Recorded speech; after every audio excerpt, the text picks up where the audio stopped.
The morning sun rose slowly over the waters of Lakewood shores, painting the ripples in hues of gold and silver. A quiet mist clung to the surface, rolling lazily toward the wooden docks that stretched into the lake like fingers. For most residents, this lake was the crown jewel of their community, the pride of their neighborhood. A piece of paradise they believed belonged to them all. But for James Carter, the man who had just moved into the newly built home on the far side of the water, this lake meant something far different. James wasn't just another homeowner. His property, carefully chosen after months of searching, came with more than land and walls, hidden within the thick legal documents. The fine print that no one else had bothered to read was a clause that granted him exclusive ownership of the waterline stretching across the community, and with it, the docks that hundreds of homeowners used every single day. But James didn't move here to start trouble. He moved here for peace. After decades of corporate life in the city, he wanted mornings of quiet reflection, evenings by the shore, and weekends fishing under a canopy of stars. That dream lasted less than a week. The HOA arrived before he had even finished unpacking. It was a Friday afternoon when James first heard the crunch of tires rolling over gravel. He stepped onto his porch, still half distracted by the boxes scattered across his living room floor. 3 SUVs rolled in like a convoy, their engines cutting out one by one. Doors slammed. Out stepped 5 individuals, dressed not in uniforms, but in something far more intimidating. The coordinated arrogance of a board convinced of its authority. At the front was a woman with sharp features, sunglasses perched high on her head. Her stride was the kind that carried no hesitation, the kind of walk people used when they believed the ground itself belonged to them. Her name, as James would later learn, was Karen Whitmore, president of the Lakewood Shores Homeowners Association. She was flanked by her vice president and treasurer, 2 men whose silence made them seem even more threatening. And behind them, 2 other board members trailed, clipboards already in hand. "Mr. Carter?" she called out, her voice slicing through the still air like the crack of a whip. James nodded, uncertain, his hands in his pockets. "Good, we need to talk about your lake." The words were so abrupt, so brazen, that James almost laughed. His lake? He'd been here less than a week, and already they were claiming it wasn't his. Karen didn't wait for him to answer. She stepped forward, gesturing toward the shimmering expanse behind him. "This body of water is under the control of the Lakewood Shores HOA. By moving here, you agreed to our rules. The lake is community property, and we expect full cooperation in its maintenance and use." James tilted his head, studying her with quiet amusement. He could already feel where this was going. "Community property?" he repeated softly, as though testing the phrase. Karen crossed her arms. "That's right. And that means you can't make any unilateral decisions about access, fees, or usage. We've had issues with newcomers before, so let's get this out of the way quickly. You do not own the lake." The board members behind her nodded in solemn agreement, like disciples echoing their leader's decree. "But James," he simply smiled. There was no arrogance in his expression, no smugness, just a calm, patient kind of smile, like a man who had already read the final page of the story while everyone else was still fumbling through the introduction. "Is that so?" he asked gently. Karen's eyes narrowed. "Yes, and I expect you to comply. This lake has been governed by the HOA since the first home was built here, and we're not about to let one new resident come in and disrupt decades of order." Her words carried power, the kind of practiced authority that had probably intimidated countless homeowners before him. But James wasn't most homeowners. He stepped down from the porch, hands still tucked casually in his pockets, and walked closer. The board members shifted uneasily as he closed the distance, not aggressively, but with the calm confidence of someone who had nothing to fear. "Tell me," James said quietly, his gaze fixed on the treasurer with the clipboard.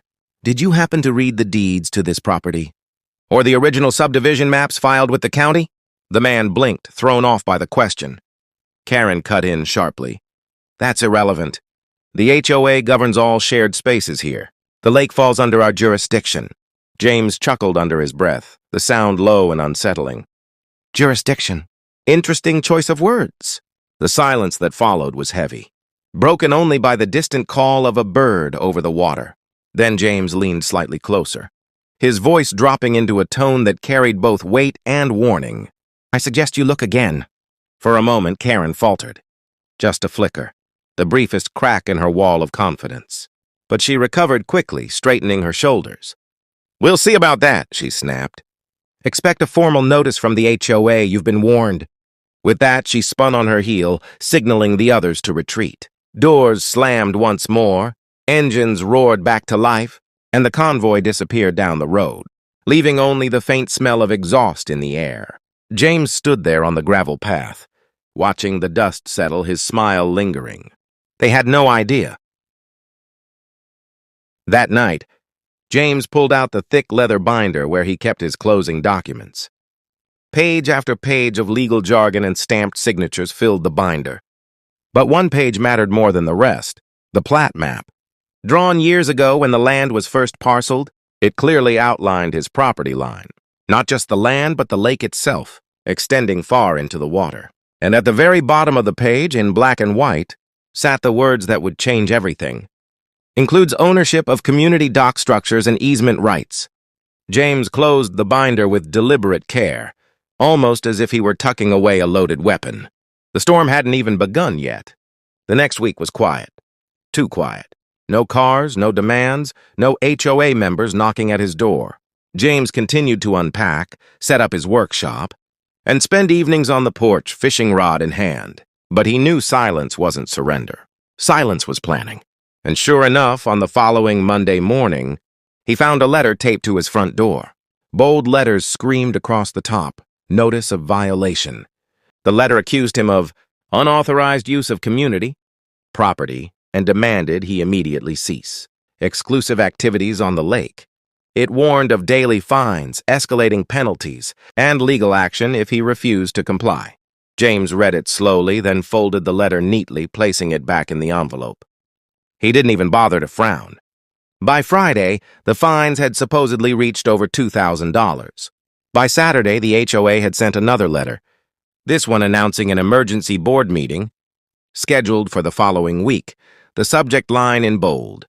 James Carter's illegal control of Lakewood Shores Lake. But James wasn't worried, because while they prepared to corner him, he was preparing to reveal the truth, and the truth would crush them. The day of the meeting arrived, and James walked into the HOA clubhouse like a man walking into a theater where he already knew the ending of the play.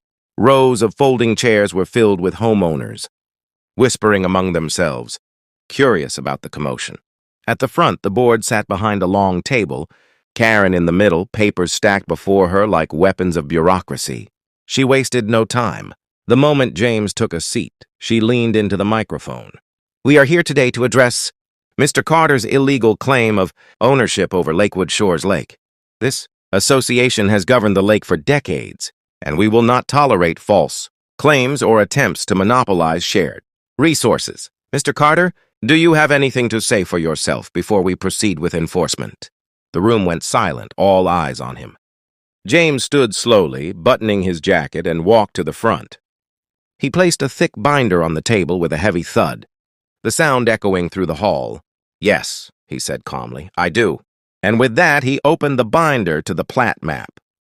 Gasps rippled through the audience as James traced the lines with his finger. He read aloud the clauses, the legal descriptions, the county-stamped words that declared, beyond question, that the lake and its docks fell under his ownership. Karen's face paled, her mouth opening and closing like a fish gasping for air. The vice president leaned over, frantically scanning the document, while the treasurer's pen slipped from his hand. James closed the binder with a snap and looked directly at Karen. "You came to my house demanding I respect your authority," he said quietly, his voice carrying to the back of the room. "But what you failed to realize is that you've been standing on my property this entire time. Every dock your residents use, every boat they tie up, every plank of wood they walk across to reach this water belongs to me." The silence that followed was deafening. And it was only the beginning. The silence inside the clubhouse seemed to stretch forever. Homeowners shifted uncomfortably in their seats, some whispering, others frozen in stunned disbelief. Karen Whitmore, the president who had marched into James Carter's life with such confidence, now sat rigid, her eyes darting across the plat map like she was searching for a loophole that wasn't there. James didn't press further. He didn't gloat. He simply turned, collected his binder, and walked back to his seat with the slow confidence of a man who had already won. The meeting adjourned not with the board's usual bang of the gavel, but with a quiet, uncertain shuffle of papers and hushed conversations. But James knew this wasn't over, not yet. HOAs were like cornered animals. They didn't retreat easily, and when they felt threatened, they lashed out. By the next morning, the retaliation had begun. James awoke to find another letter shoved into his mailbox. This one accusing him of failure to maintain, landscaping, and threatening. Additional fines. A neighbor, whom James had barely met, knocked on his door later that day to inform him that the HOA was spreading rumors, claiming he was planning to block residents from using the docks. The gossip spread like wildfire, turning neighbors into skeptics overnight. It was a strategy as old as time. If you can't win with facts, win with fear.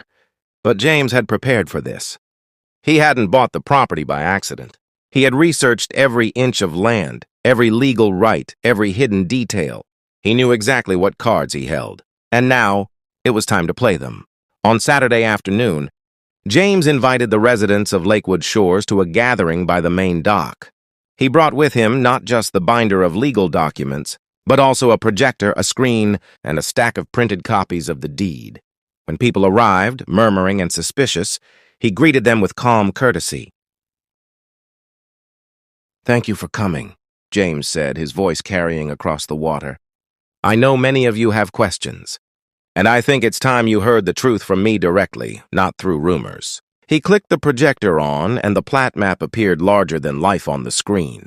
Gasps rippled once more through the crowd as James highlighted the clauses that tied ownership of the docks and shoreline to his property. He explained carefully and patiently that he had no intention of banning anyone from using the lake. He wasn't here to take away their lifestyle. "But make no mistake," he continued, his tone sharpening. "The docks are legally mine, which means when the HOA tried to fine me, when they claimed jurisdiction, they weren't just wrong that they were trespassing." The word trespassing sent a visible shiver through the crowd. No homeowner wanted to be told they'd been breaking the law, especially not at the hands of the very board that promised to protect them. James let the silence hang, then softened his tone.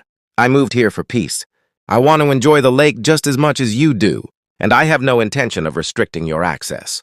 But I will not tolerate harassment, threats, or lies. From this day forward, if the HOA wants to maintain these docks, they'll have to negotiate with me. Because whether they like it or not, they don't control the lake. I do." It was a masterstroke. The residents weren't angry. They were relieved. Relieved that their access wasn't at risk. Relieved that someone had stood up to the board. Relieved to finally see the truth laid bare. And just like that, the tide turned. Where the HOA had tried to paint James as the villain, he had revealed himself as the guardian, the one who would keep the board's overreach in check. But Karen wasn't finished. Not yet. Days later, James received notice that the HOA was seeking legal action, claiming community rights superseded individual ownership. It was a desperate move, one that relied less on law and more on intimidation. They expected him to cave under the pressure of court filings, attorney fees, and endless hearings. Instead, James welcomed it. In court, the HOA strutted in with binders of bylaws, photographs, and testimonies. Karen herself took the stand, delivering passionate speeches about tradition and community rights. But passion couldn't rewrite deeds. Tradition couldn't erase signatures. And when James's attorney presented the original subdivision filings, stamped and recorded by the county decades ago, the judge's decision was swift and brutal. Ownership was clear, absolute, undeniable. The lake and the docks belonged to James Carter. The HOA's case collapsed like a house of cards in a storm. But victory wasn't just in the courtroom. Word of the trial spread across the community, carried by whispers and late-night conversations at kitchen tables. Residents who had once feared the board began to question its power. They began to realize that the HOA, for all its threats and bluster, had limits, and James had exposed them. Karen's grip on the community began to slip. Her once commanding presence now looked brittle, desperate. At meetings, homeowners openly challenged her, demanding transparency, demanding accountability. The board fractured, some members resigning quietly to escape the fallout. And through it all, James remained calm. He didn't need to gloat. He didn't need to rub salt in their wounds. He simply enjoyed his evenings by the water, casting his fishing line into the lake as the sun dipped below the horizon. The docks that once symbolized conflict now stood as monuments to his quiet victory. Weeks turned into months, and the HOA that had once stormed into his life with such ferocity now barely whispered his name. Karen eventually resigned, her reputation shredded beyond repair. A new board was elected, one far more cautious, far more respectful of boundaries. And James? He got what he had wanted all along. Peace. But peace with a lesson, because he knew that HOAs across the country operated the same way, fueled by fear, entitlement, and unchecked authority. And he knew that if he hadn't read the fine print, if he hadn't stood his ground, he could have been just another victim in their endless cycle of control. Instead, he had turned the tables.